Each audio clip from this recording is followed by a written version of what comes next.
Have you ever peered into the shadowy corners of the human mind? Not just to understand, malice, but to grasp how a twisted sense of logic, a grand, all-consuming theory, could drive someone to commit an unthinkable crime. It's a chilling thought, isn't it? What if the pursuit of an idea, a philosophy, could lead to murder? Not for profit, but, well, for the sake of an intellectual experiment. Exactly. Today, we're not just telling a story. We're about to plunge into an extraordinary and, frankly, chilling psychological journey. A true deep dive into the very heart of human motivation. And it's a profound question that echoes even now in our modern world. Based on documents and sources we've meticulously gathered, we'll uncover the relentless grind of societal pressures, the seductive power of extreme ideas. Yeah, the surprising resilience of the human spirit amidst it all. Yes, this deep dive is designed to extract the most potent insights, the surprising facts, and the aha moments that will truly illuminate one of literature's most enduring and influential works. That's right. Our mission is to offer you a shortcut, really, to understanding its enduring relevance. We'll reveal the intricate details that make its narrative so compelling, the shocking philosophies at its core. And leave you with questions that will linger long after our conversation ends. Consider it your shortcut to being well-informed about a masterpiece that continues to captivate minds across generations. So let's unpack this fascinating material. Okay, so to truly understand the profound depths of this story, we must first place it within the context of its brilliant creator and his world. We're talking about Fyodor Dostoyevsky. A literary giant. His work fundamentally changed how we understand human existence itself. Absolutely. Our sources continually highlight the critical importance of art and literature in expressing the vast complexities of the human experience. Literature in particular is often seen as the richest branch of art for expressing those profound intellectual elements that truly define our humanity. And what's remarkable is how his work transcends borders, doesn't it?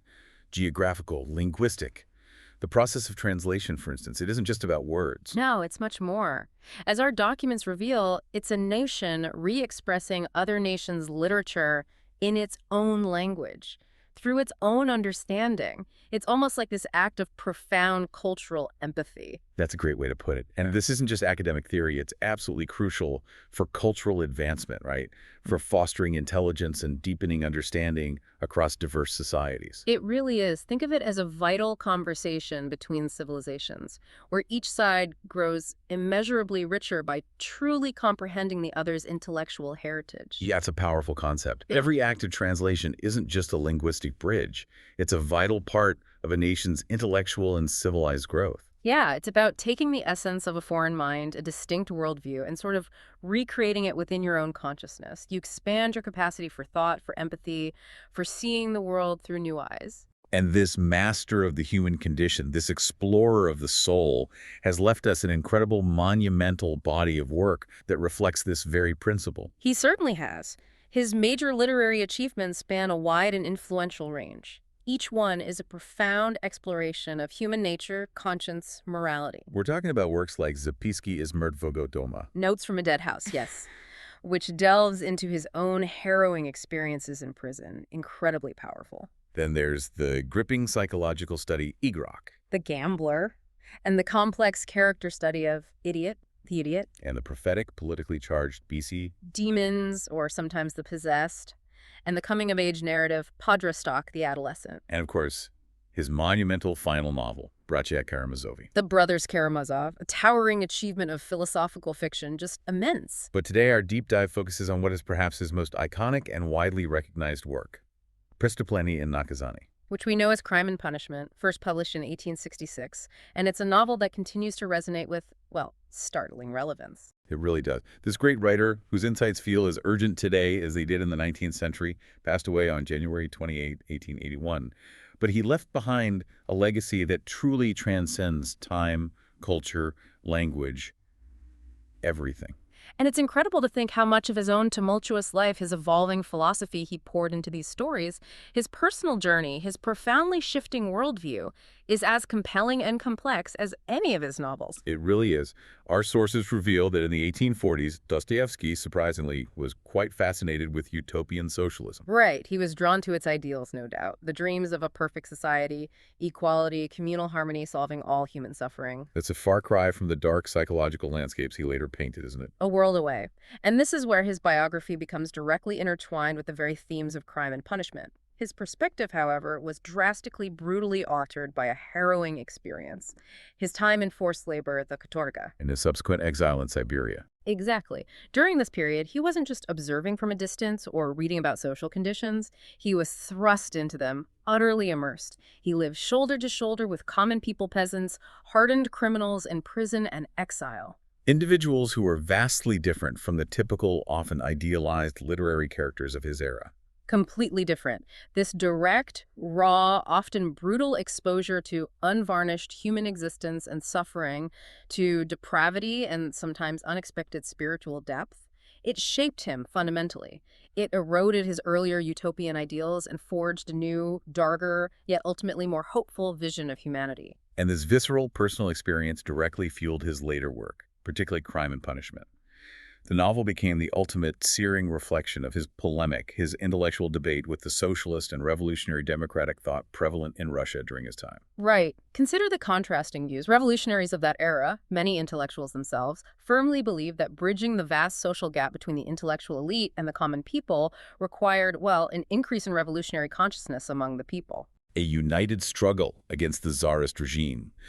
They saw this united front, this political awakening, as the absolute prerequisite for any meaningful social change. But Dostoevsky, drawing from his own lived torment, developed a unique, deeply complex perspective on this social divide. His experiences led him to question the very foundations of these revolutionary ideals. He wasn't convinced by the political solutions. Yeah. He suggested that true rapprochement, a genuine connection and moral awakening between social strata, might not come from political upheaval or intellectual theories of social engineering. It might come from a different, far more arduous path. One involving internal suffering. Exactly. Internal suffering, spiritual humility, and a deep empathetic connection to the suffering of others. And it is precisely this profound philosophical clash rooted in his own traumatic journey that forms the very backbone, the beating heart, of Crime and Punishment. It's a novel that screams out his evolving understanding of humanity's true path to redemption. Absolutely. Speaking of backbones, the city itself in Crime and Punishment isn't just a backdrop, is it? It's practically a living, breathing character, pressing down on the protagonist with its oppressive atmosphere. Oh, completely. The novel was published, as we mentioned, in 1866. And Dostoyevsky had an incredibly intimate knowledge of St. Petersburg, a city that, much like the human soul he explored, truly had two distinct faces. He knew the grand Palace Petersburg from his engineering school days, right? Near the Summer Garden. Yes, the city of wide boulevards, elegant architecture. But our sources tell us that this opulent, outwardly beautiful side of the city offered him nothing.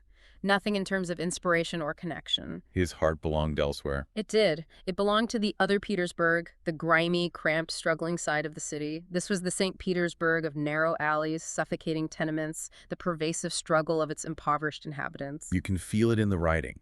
The very air of this other Petersburg is palpable throughout the novel, suffocating, almost toxic. It presses down on its inhabitants, fueling despair and, well, radical thought. And this dual nature of the city, this stark contrast between opulence and squalor, isn't just a grim setting, it's absolutely essential to the profound philosophical problem at the core of Crime and Punishment. Right. This central problem, in fact, isn't unique to this novel alone. It resonates throughout 19th century realistic literature as a whole.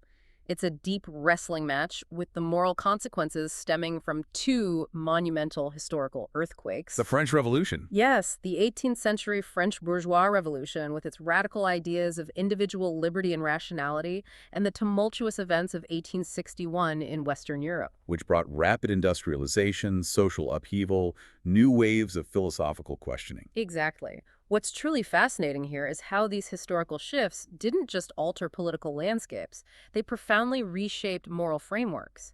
They set the philosophical backdrop for the protagonist's actions and his agonizing internal struggles. The Enlightenment's emphasis on reason, the revolutionary ideas of individual liberty, self-determination. combined with the brutal social and economic changes of the mid-19th century. It created a fertile yet unsettling ground for characters like Raskolnikov to emerge. These events challenged centuries-old traditional moral and religious structures, creating a void where new, radical, and sometimes terrifying philosophies could take root. It was an era when the very definition of right and wrong felt, well, up for grabs. Precisely. And that brings us directly to our protagonist, Rodion Raskolnikov himself. He is, to put it mildly, no ordinary criminal. Not by a long shot. No. His crime isn't driven by simple base greed or malicious intent. This is where the story truly becomes complex, unsettling, and frankly profoundly disturbing. What's truly unique and chilling about Raskolnikov is that he commits murder as a peculiar, almost abstract, social psychological experiment. Yes. His ultimate goal isn't just to enrich himself personally. It's to prove the validity of a philosophical system he's meticulously developed. A grand theory about human hierarchy. He wants to prove it both in his own eyes and, crucially, in the eyes of others, even if only in his own mind. And the novel provides this meticulous, almost clinical psychological analysis of his state, not just after the crime, as his conscience unravels, but profoundly before it, as his twisted logic takes hold. It's all interweaved with a detailed breakdown of his chilling theory. It's a descent into an ideological abyss, where an idea, a singular thought, becomes the ultimate weapon and the ultimate tormentor. An intellectual crime committed in the name of a theory. And paradoxically, Raskolnikov's intellectual framework, this grand, isolating theory of his, completely alienates him from society. That's the tragic, almost perverse irony at the heart of his character, isn't it? You'd think someone who despises oppression and exploitation as much as he claims to would naturally find common cause with the oppressed.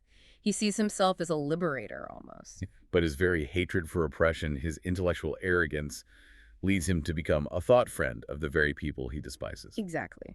Figures like the cunning Luzhin, the utterly depraved Svidrigailov, even the detestable pawnbroker Alyona Ivanovna, along with all other scoundrels who oppress and exploit the people. How did that work? He justifies his actions based on a twisted logic that, in its cold calculation, disturbingly mirrors the exploitative mindset he claims to abhor. He believes he's above the common moral laws.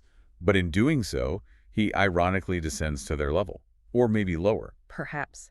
And what's truly fascinating, where Dostoyevsky's genius truly shines, is in his portrayal of Raskolnikov's agonizing, relentless conscience after the murder. It's so powerful, so pervasive, it utterly prevents him from even enjoying the meager fruits of his crime.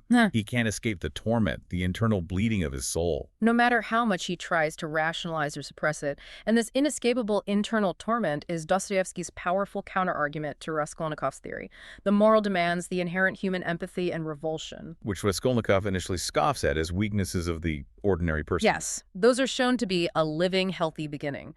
These fundamental human reactions ultimately allow him to reconnect, however slowly and painfully, with suffering, oppressed individuals like himself, especially Sonia. It's the rediscovery of empathy, of a shared humanity, that eventually offers him a path back from his intellectual wasteland. Right, his longing for a calm, peaceful life shared by free people, a path Dostoyevsky himself passionately searched for throughout his own tumultuous life, often knowing it might be unattainable, becomes Raskolnikov's faint, distant beacon. By the novel's end, Raskolnikov is left on the threshold of a new life, after a definitive and agonizing moral transformation. Finally becoming someone who no longer lies to himself or others. A painful but necessary journey towards self-truth. Okay, so to truly immerse ourselves in the squalid, suffocating world that pushes Raskolnikov to his breaking point, let's go back, way back to the very beginning of his descent. All right. Our sources give us an incredible, almost cinematic glimpse into the bleak setting of his first visit to the pawnbroker.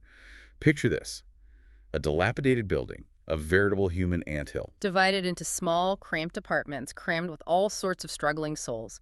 Tailors, locksmiths, cooks, various German immigrants, independent street girls, minor officials. It's a claustrophobic hive of ambiguous comings and goings in the courtyards and entrances. A place where privacy is a luxury and desperation hangs in the air like fog. And Raskolnikov's entry into this grim tableau is furtive, isn't it? Almost ghost-like. As if he's trying to disappear into the shadows even before he commits his unspeakable act. He chooses a dark, narrow, seldom used service staircase on the right, relieved not to encounter any of the 3 or 4 doorkeepers. It immediately sets a tone of secrecy, of clandestine activity. It highlights his desperate state, his sense of isolation, and the moral murkiness he's already inhabiting even before the crime. The physical environment itself, in Dostoyevsky's masterful hands, is a potent reflection of the moral decay he perceives around him and indeed within himself. It's a perfectly chosen stage for a grim, almost ritualistic transaction. He's there not for the first time to pawn his father's old silver watch. And our sources vividly recount his previous visit. He'd pawned a ring, received a measly 2 rubles, even though its new market value was already a paltry 1.5. Sets the stage for her predatory nature. And the pawnbroker herself, Alyona Ivanovna. She's painted with chilling clarity. Shrewd, cold, utterly dismissive, viewing his cherished family items as nothing more than useless junk.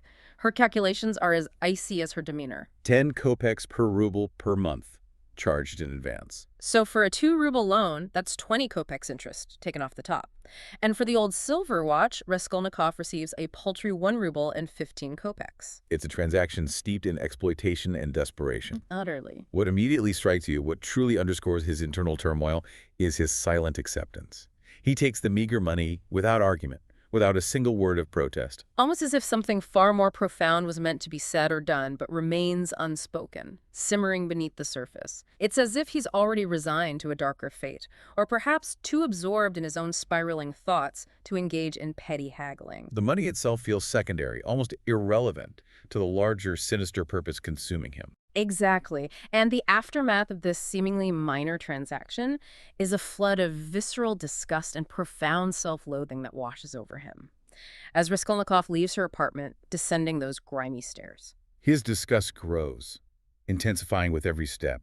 He stops several times, startled by something unseen, maybe the echoes of his own tormented conscience. Or the terrifying implications of his murderous thoughts. The physical act of leaving that apartment becomes a metaphor for his descent into his own psychological abyss. He finally reaches the street, and in a moment of raw agony cries out, "My God, how vile all this is! Yeah. How could such horrible things pass through my mind? How capable my heart is of such abominations!" Yes, abominations, vile things, and I've been doing this for a whole month. He's utterly overwhelmed, choked by an internal rage he cannot express in words. Walking aimlessly like a drunkard, bumping into passers-by until he blindly turns into another street. It's an agonizing internal scream against the terrifying capacity for evil he's discovering within himself. It reveals the deep, almost unbearable conflict tearing him apart. It's a powerful moment of internal revulsion, a stark warning of the path he's considering.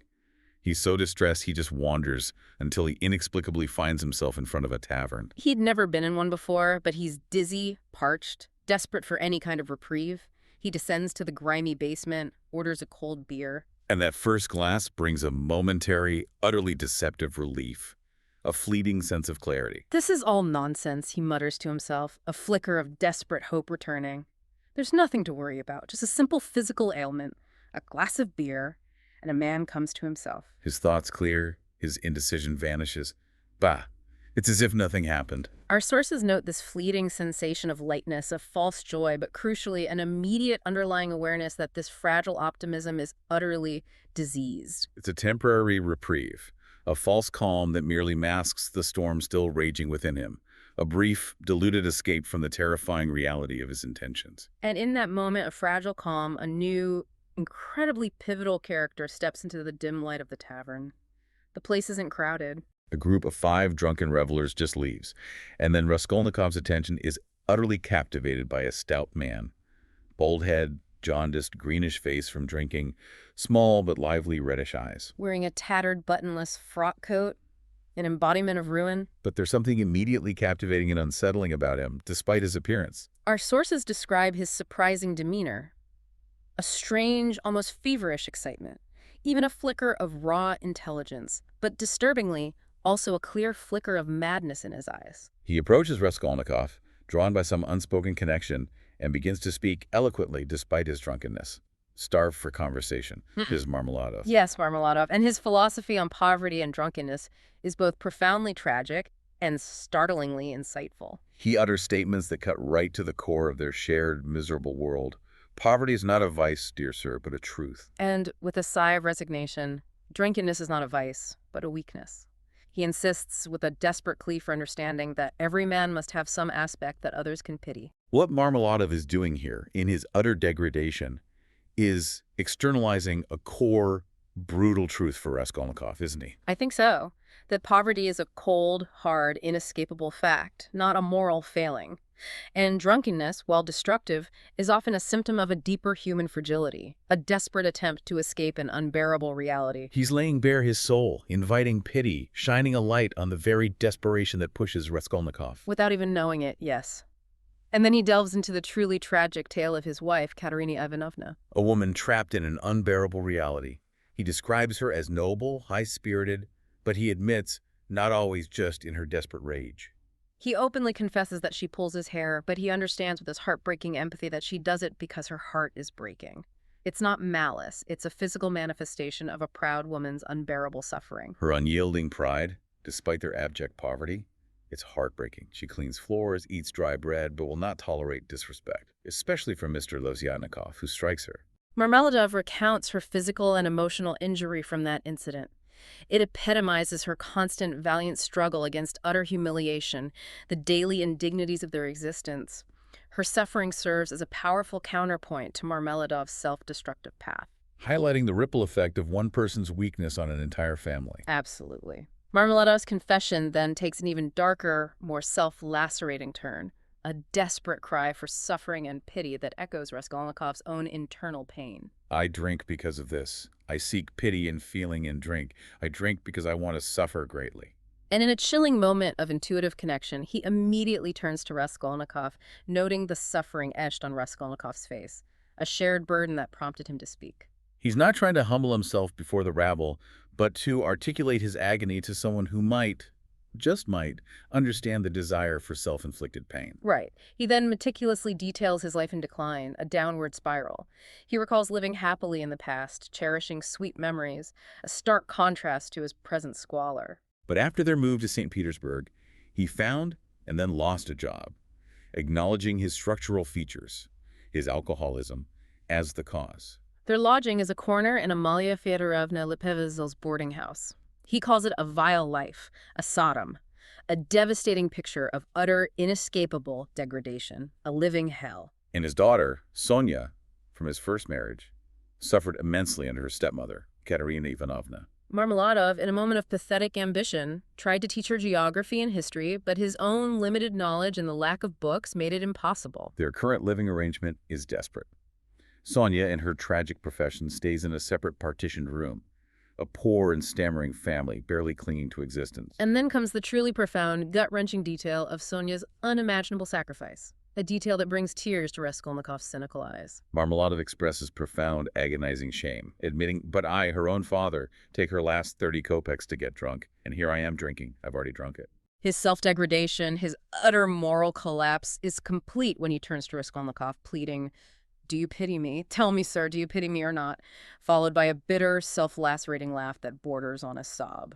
It's a moment designed to evoke not just pity, but a deep moral outrage. It's horrifying. Sonya's necessary special cleanliness, needing creams, starched skirts, fancy shoes to maintain her appearance for her degrading profession, and he, her own father, takes the money meant for this. The ultimate act of betrayal, yet born of a profound, debilitating weakness that mirrors Raskolnikov's own internal struggles.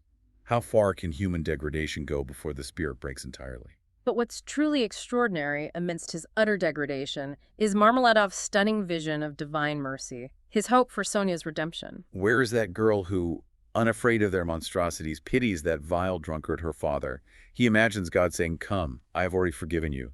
Now because you loved greatly, your sins are forgiven again." He truly believes Sonya will be forgiven. And in a moment of staggering universality that everyone else, good and bad, wise and foolish, will ultimately be judged and forgiven. Now you two come. God, he prophesies, will call drunkards the weak-willed, the vile. It's a stunning blend of earthly squalor, a recognition of human depravity, and a powerful, almost impossible spiritual hope, echoing a core Christian theme of suffering leading to redemption. As if Raskolnikov didn't have enough overwhelming torment, he then receives a letter from his mother, a document that truly brings home the concept of a sister's profound sacrifice. His mother meticulously details Dunya's past mistreatment by the predatory Mr. Svidrigailov. Raskolnikov had a general idea, but the full, humiliating details were withheld. To prevent him from abandoning everything in his volatile temperament to rush to their aid. A testament to his mother's protective instincts, but also a stark sign of how explosive Raskolnikov can be. And then the unexpected event that has supposedly changed their destiny. Dunya's engagement to the much older Pyotr Petrovich. His mother writes that Dunya accepted it. She apologizes profusely for not consulting him, explaining the impossibility of waiting, hinting at their desperate financial straits. She tries to soften the blow, describing Pyotr Petrovich as intelligent and kind, despite not being overly educated. Trying to make this deeply unromantic match seem palatable, even desirable. But Raskolnikov knows Dunya. He knows her heart.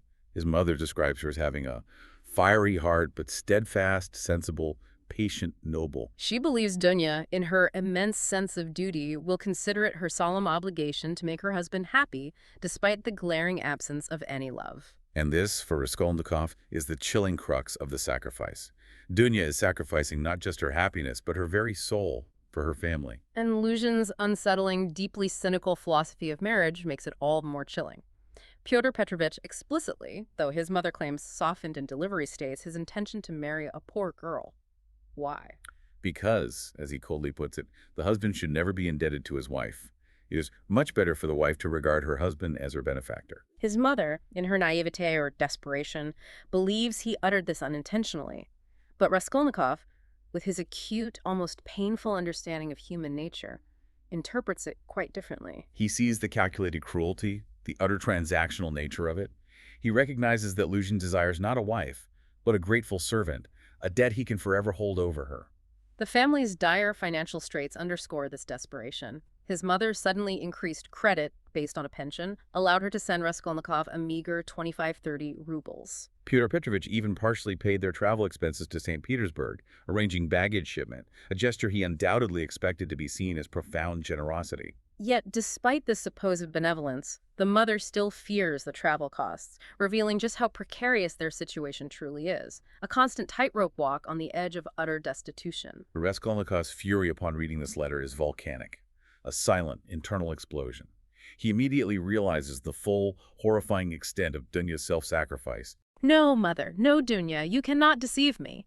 And they apologize for deciding without consulting me. What nonsense. He sees through their flimsy excuses, particularly Pyotr Petrovich's feigned busyness. His outrage stems from the visceral realization that Dunya, his proud, spirited sister, is marrying a man she doesn't love purely for financial gain, to save him, Raskolnikov. He knows Dunya would never sell herself for her own comfort or luxury, but she would for someone she loves and worships, meaning him, her brother, whom she sees as their family's last great hope.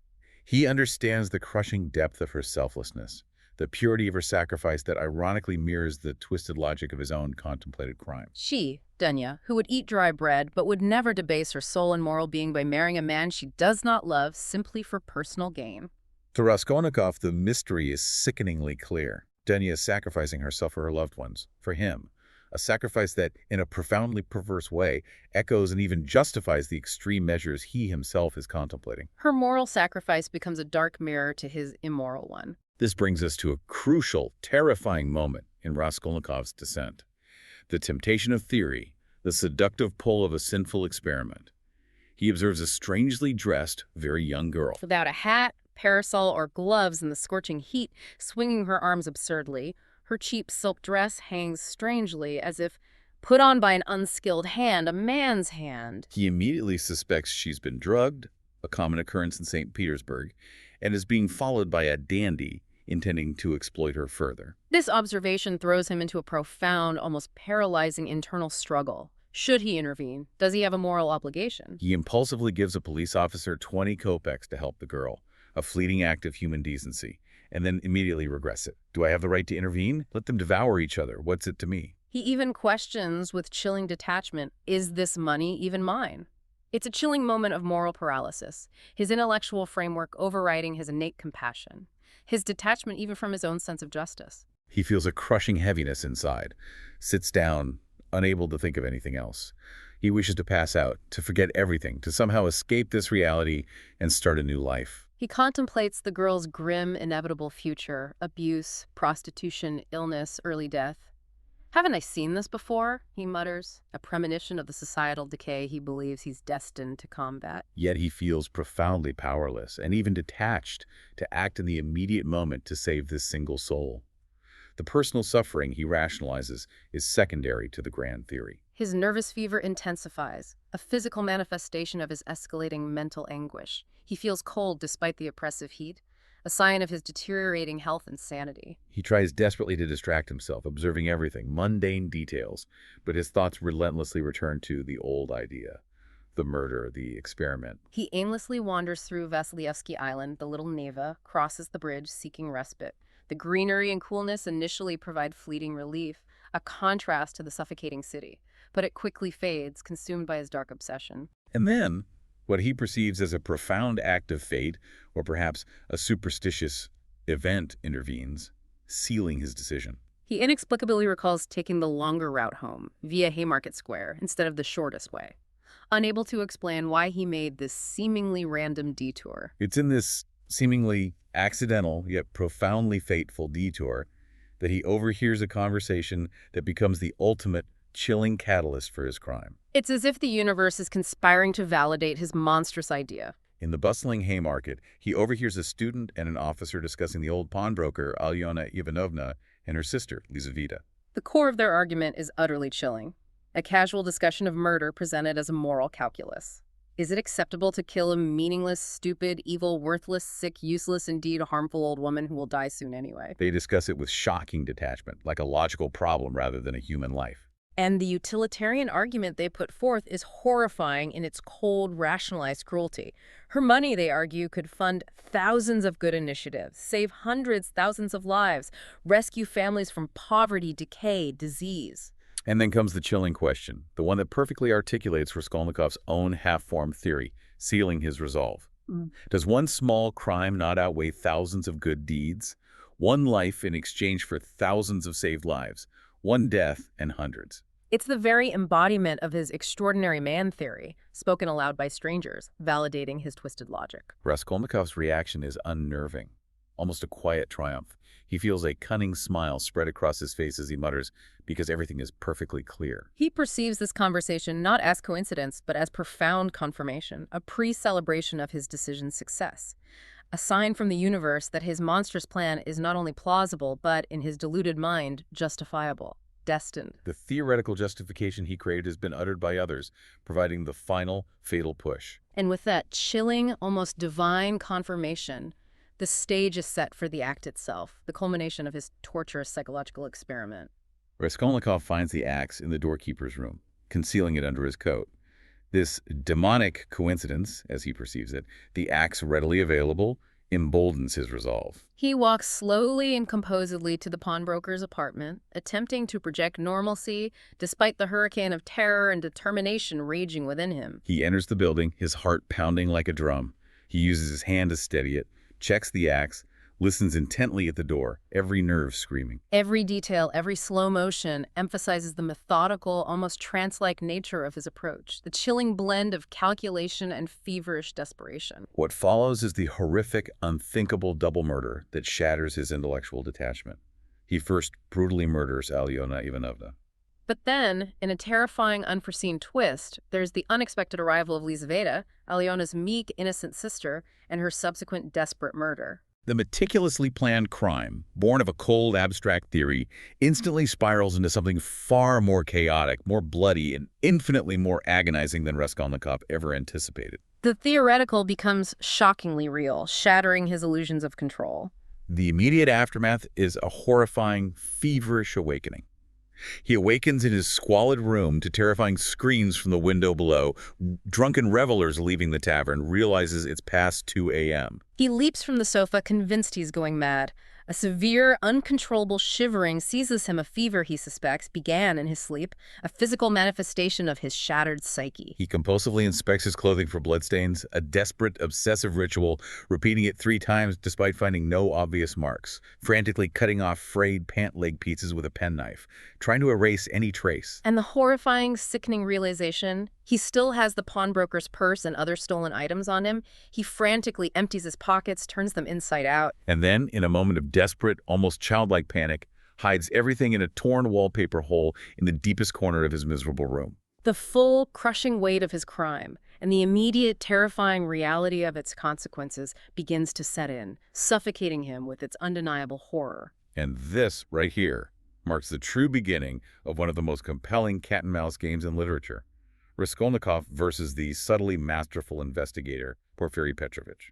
The tension begins almost immediately. Raskolnikov, still reeling, is summoned to the police station, ostensibly about an old promissory note for unpaid rent. But it's not just administrative. He walks into a hornet's nest, encounters the assistant commissioner, Nikodym Fomitch, and the lieutenant, Ilya Petrovich. His landlady is there, complaining bitterly about his unpaid rent and his erratic behavior, already laying groundwork for suspicion. He even overhears discussions about a recent incident at a tavern involving a writer refusing to pay, which is chillingly ironic, given his own intellectual pride. But the real shock comes when Porfiry Petrovich, who hasn't directly accused him, mentions, almost casually, reading Raskolnikov's article in Periodicheskaya Rech, the essay on crimes. This startles Raskolnikov to his core, shattering his composure, and the immediate physical reaction, his near-fainting spell, instantly arouses suspicion. Porfiry's seemingly casual mention is a masterful psychological maneuver, subtly indicating he knows far more about Raskolnikov's inner world than the young man could imagine. This initial encounter throws Raskolnikov into a suffocating labyrinth of his own mind. He frantically attempts to dispose of the damning evidence. He's gripped by an agonizing internal debate. Should he confess right here? He feels an overwhelming urge to reveal everything, show them the hidden items, purge the toxic secret, but his pride, his theory, his fear hold him back. He tries desperately, almost comically, to get rid of the stolen goods. The Katerina Canal, the Neva River, considers burying them on the islands. But every attempt is thwarted. By the presence of ordinary people washerwomen, passers-by, or his paralyzing fear of being seen, he even realizes throwing items into the water would be too suspicious, especially if they floated. He contemplates going to the islands, burying the items in the woods, even though he knows he's not thinking clearly, in a feverish delirium. But he's unable to do it. His anxiety, weakness, the sheer difficulty overwhelm him. These pathetic, failed attempts highlight his amateurishness as a practical criminal, a humiliating contrast to the grandiosity of his theory. The extraordinary man is, in practice, a clumsy, terrified human. And that we truly meet Porfiry Petrovich in his full, terrifying glory. The undisputed master psychologist. He has read Raskolnikov's damning article and unveils the core of his radical, extraordinary man theory. Porfiry summarizes it with perfect, unnerving accuracy. People are fundamentally divided into two categories, ordinary and extraordinary. Ordinary people, Porfiry explains, are obedient. The masses, the herd, they have no right to transgress laws. They maintain the status quo. But extraordinary people like Napoleon are by nature criminals to some extent. They have the inherent right, a moral imperative to overstep laws, shed blood if necessary, if their grand ideas require it for humanity's benefit. This theory fascinates Porfiry, explaining Raskolnikov's crime perfectly while horrifying the good-hearted Razumihin. Raskolnikov, caught in Porfiry's trap, confirms his theory, compelled to explain that those with new ideas must be criminals to break new ground, not remain part of the herd. Porfiry then, with a subtle smirk, asks if there are many of these extraordinary people who have the right to cut throats. Raskolnikov, his arrogance battling fear, assures him they are exceedingly rare, highlighting his belief in his own unique status. What's fascinating about Porfiry's method is his cunning use of a red herring, the case of Nikolai. Right. Porfiry discusses the initial suspects, Ko and Pestrakov, then introduces Nikolai, a simple painter, who has inexplicably confessed to the double murder. Nikolai's confession, Porfiry explains, stems not from guilt, but his deep religious fanaticism, his desire to suffer and find atonement. But Porfiry immediately dismisses Nikolai as the true culprit, seeing him as a fantastic, dark event of our time, a bookish dream or theory-ridden head, akin to Raskolnikov, though from religious fanaticism. He suggests Nikolai is merely a fanatic who decided to suffer, likely in prison, highlighting how some might embrace punishment for self-purification, muddying the waters. And this elaborate setup sets the stage for the true psychological duel. Porfiry's method is masterful, a slow torture. He knows Raskolnikov is the killer, but plays mind games, allowing Raskolnikov to exhaust himself, show his cunning, impudence, desperation. He subtly points out Raskolnikov's strange behaviors: fainting, nervous laughter, not taking the money, a precise surgical probing of Raskolnikov's fragile mental state. Chipping away at his composure until he breaks. What's truly chilling is when he casually reveals Raskolnikov's room was searched immediately after suspicion arose, but nothing was found, a detail Raskolnikov couldn't have known. Then the psychological insight. Porfiry tells Raskolnikov he knew he would come by himself to confess. Why?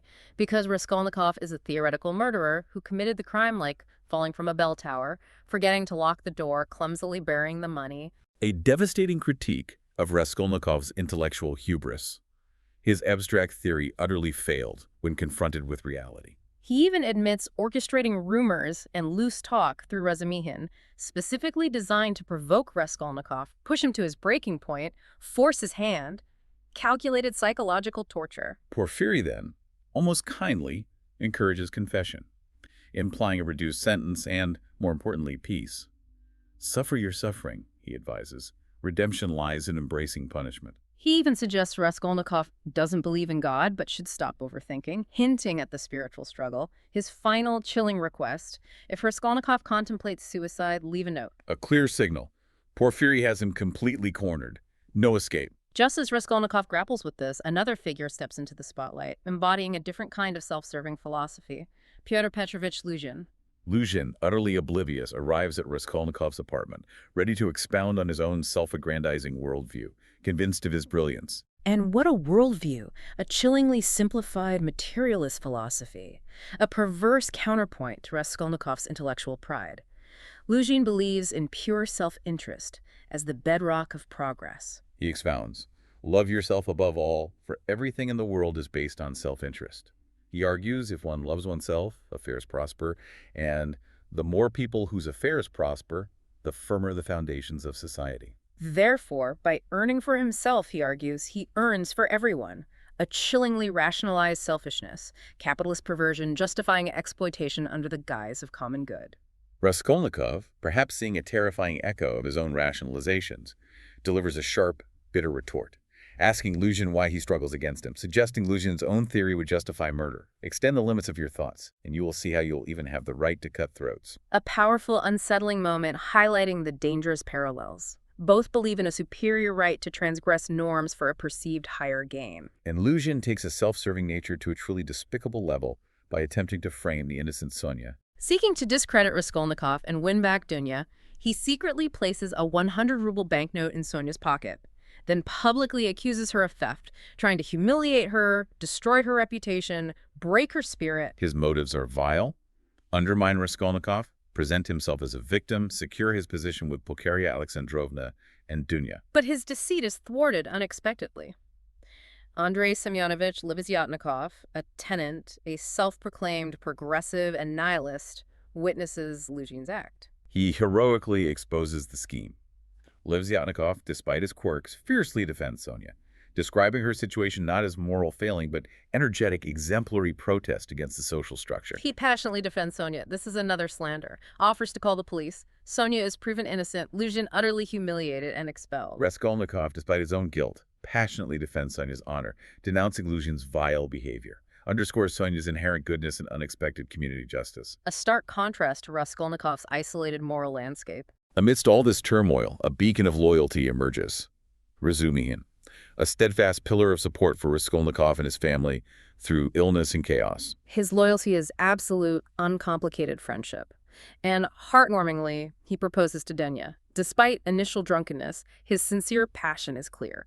He also proposes a publishing venture, translating and publishing books, insists it would be profitable, provide for them all, shows business acumen and desire for their shared well-being, offers a tangible, honest path forward. With external threats subsided, the narrative turns profoundly inward, focuses on the weight of Raskolnikov's secret and the inevitable confession to Sonia. He visits her in her small, dimly lit room, a setting mirroring his inner darkness. Sonia's unwavering compassion, despite Raskolnikov's coldness and the suffering he caused her family, is remarkable, almost divine. She greets him with understanding and warmth, sees not a murderer, but a tormented soul. Then the revelation, the raw core: I killed them. Raskolnikov confesses he murdered Alyona and Lizaveta. The truth, in all its ugly horror, is out. Sonia's reaction is profoundly moving. Trembling, devastated for him, she embraces him, crying, "There's no one more unhappy in the whole world than you are now." For the first time, Raskolnikov feels relief. A crack in his hardened shell. Tears fall. He asks if she'll abandon him. She replies with unwavering devotion, no. This moment of vulnerability and Sonia's boundless compassion is transformative, planting the first seed of genuine human connection. He then lays bare his twisted motivation, murdered not for money, but to test his theory, to see if he was an extraordinary man, a Napoleon with the right to transgress. "I wanted to become a Napoleon, that's why I killed. Do you understand?" Sonia, bewildered, pleads for him to explain more, make sense of this monstrous intellectual crime. He pours out his despair. Poverty, his mother and sister's sacrifices, saw the money as a shortcut. To avoid years of meager existence, finish university, start a new, significant life. His hatred for his miserable room is palpable. Low ceilings, cramped rooms so stifle a man's mind and soul. Oh, how I hated that vile room. Lying there for days, consumed by dark thoughts, physical claustrophobia mirroring mental imprisonment. His cynical view of humanity fueled his theory. Why don't I want to be smarter than them? It would take too long to wait for everyone to be smart. It would never happen. People wouldn't change. It wasn't worth trying. Believes whoever is stronger in mind and spirit will command people. Whoever is bolder is right to spit on everything. Ultimately confesses, "I just wanted to show courage, Sonia, that's all." Admission of pride, yearning for significance, chilling rationalization of nihilism. Sonia reacts not just with horror, but fierce spiritual conviction. Oh, hush, hush, you have strayed from God. God has struck you down and delivered you to the devil. She passionately refutes his devil theory, his cold logic, says he understands nothing of true life or suffering, implores him to confess publicly, take up a cross, accept suffering for redemption. Go to the square, bow to the ground, kiss the earth you have defiled, bow to the whole world. Say, I have killed, then God will send you life again. Gives him a cypress wood cross, symbol of spiritual atonement. Raskolnikov feels revulsion for himself, not for the crime, but his weak need for pity from Sonia. But Sonia reminds him of Katerina Ivanovna's worsening tuberculosis, the children's desperate future prostitutes or thieves. Argues he must confess, not just for his soul, but for their sake. For moral healing, making personal confession a step towards collective ethical responsibility. Sonia spends a feverish night, haunted by the confession, her situation, visions of those affected, her suffering intertwined with his, illustrating the devastating ripple effects of one man's monstrous act on innocent lives. Her spiritual anguish mirrors his intellectual one. The cruel threads of fate continue. Marmelatov's demise, run over by a carriage, brought home dying amidst the squalor he helped create. Katerina Ivanovna's reaction is agonizing. Love, fury, despair, rails against his drunkenness but frantically cares for him, wiping blood, smoothing his pillow. Last acts of a devoted, tormented wife. Her serious outburst against the priest, saying Marmeladov was a source of pain, death a relief, reveals unbearable grief, decades of suppressed rage, constantly washes clothes at night, symbolic struggle for dignity and degradation. And Raskolnikov, strangely moved, pays for the funeral. Unexpected charity given his circumstances. And then, the true, utterly depraved colors of Svidrigailov are fully revealed. Appears at Raskolnikov's room claiming a need to talk, sinister intentions. Attempts to bribe Dunya, offering money. Cynical attempt at control through financial leverage. Drops a bombshell. Reveals he overheard Raskolnikov confessing to Sonia. Confirming guilt, uses this knowledge to trap Dunya, coerce her, believing her brother's fate is in his hands. His warped philosophy echoes Raskolnikov's. Women enjoy being debased. Cites his tormented wife, Marfa Petrovna. Speaks of his own depravity, addiction to pleasure and amusement, a constant fire unquenchable by age. Claims encounters with ghosts, Marfa Petrovna's, whom he fears. Admits a mystical side, a perverse twist on his hedonism. During the final encounter with Dunya, tries to force her. But Dunya, defiant, shoots at him twice, missing. Svidrigailov's calmness after being shot is chilling. Detachment from life. Notes her lack of love. Gives up when she says, never. Accepts her defiance. Surprisingly performs final acts of twisted generosity. Gives money to Sonia and his young fiancé, ensuring financial stability, perhaps twisted atonement, or final gesture of power. Haunted by visions. A 5-year-old girl, innocent then transforming into a seductive, debauched French prostitute, signifies inner torment, vile nature of his desires, final descent into personal hell. Ultimately takes his own life with a revolver, unable to escape his own depravity. Svidrigaïlov's suicide marks a pivotal shift, narrows focus back to Raskolnikov's inevitable solitary fate. Porfiry stages his final, masterful confrontation.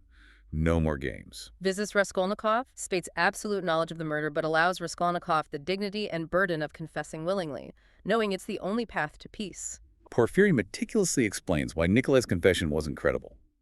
Religious fanatic desiring suffering, not the murderer. Characterizes Raskolnikov not as common criminal, but fantastic, dark event. Theoretical murderer driven by bookish dreams. Points out paradoxical actions. Killing but failing to steal properly, burying money under a stone, devastating indictment of intellectual arrogance and practical ineptitude, grand theory failed reality. Porfiry's advice is clear. Confess. Reassures it will lessen sentence, bring peace, assures he won't rot, hope for redemption exists, emphasizes societal implications of Raskolnikov's dangerous theory, failure to embody extraordinary ideal. Argues Raskolnikov is fundamentally man with conscience, not bug above morality, cannot escape conscience. Profound statement on inherent human morality over abstract theories. After intense struggle, recognizing his trapped situation, Raskolnikov resolves to confess, feels surprising relief, a way out from the prison of his mind. His confession is stark. Admits murdering pawnbroker and Lizaveta. Attributes actions to poverty, desire for new life. Notably, not expressing remorse for the act itself. Only weakness in failing execution, not being flawless Napoleon. The court considers his mental state, previous good deeds, voluntary confession, leads to later sentence, 8 years hard labor in Siberia. And Sonia, in profound devotion, prepares to follow him, anticipating his need for her support, spiritual presence. However, in Siberia, Raskolnikov remains stubbornly unrepentant for the crime. Still clings to deluded belief theory was correct, lamenting weakness, human failing in execution. Intellectual pride continues tormenting him, isolating him even among criminals. The other convicts dislike him intensely, recognize him as atheist, intellectual, different, lash out, sensing spiritual arrogance, haunted by recurring nightmare, plague spreads, infecting people with ideological madness. Everyone believes only they possess truth. Leads to senseless hatred, mutual destruction, chaos. Dream symbolizes horrific conclusion of his own theory applied broadly, shows destructive abyss of his ideology, slowly chips away at pride. But even in desolate Siberia, a new dawn slowly breaks. Primarily through Sonia's unwavering love, persistent presence, she regularly visits, offering comfort, solace, spiritual support, remarkably respected by other prisoners. Testament to her purity, compassion. Initially, Raskolnikov is cold, distant, rude, pride battling connection. But her visits, like gentle rain, gradually become habit, then necessity. Yeah. Only light.